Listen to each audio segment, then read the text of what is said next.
আমরা যখন ছোট ছিলাম তখন কিন্তু আমরা খেলার মাঠ পেয়েছি। বিষয়টা এমন নয় যে আমাদের জন্য খেলার মাঠ তৈরি করে দিয়েছে, তা কিন্তু না। আমরা পেতাম কি আমাদের শুনতে খুব বিশ্বাস হবে না, আমরা পেতাম উন্মুক্ত একটা ধান ক্ষেত, তারপর খোলা একটা জায়গা, সেখানে আমরা খেলাধুলা করতাম। আমরা কি খেলাধুলা করেছি সেটা তোমরা জানোই না। এখন আমরা দাঁড়িয়ে রঙে খেলেছি, আমরা গোলাচুর খেলেছি, আমরা লুকোচুরি খেলেছি, তোমরা এগুলো জানোই না এখন। কিন্তু যেহেতু নাই, আমাদের ছেলেমেয়েরা মধ্যে ঢুকে পড়ছে।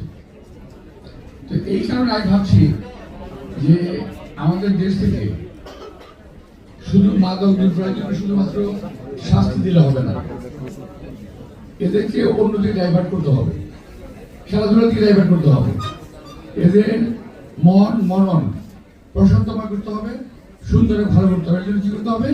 বই পড়ার ব্যবস্থা করতে হবে, বই। এই জন্য আমাদের লাইব্রেরি করতে হবে। এই যে আপনারা বলতে দেখেন না যে বিশ্ব সাহিত্য কেন্দ্র আছে না, এটার সঙ্গে তো আপনার মিত্র ছিলাম। সাহিত্য এখন আসলে আমাকে মনে করেন না, যখন স্টার্ট করছিলেন উনি তখন কিছু সময় ছিলাম। এই যে ভগবান লাইব্রেরি, এটা কিন্তু আমাদের সম্মিলিত চিন্তা করছে। এরকম আসলে বলতে চাই, আমি বললাম না, আমি সরি।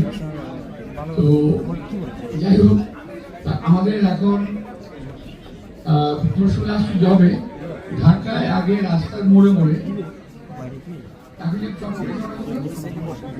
এরকম দোকানের মধ্যে বইয়ের দোকান ছিল, চলছিল।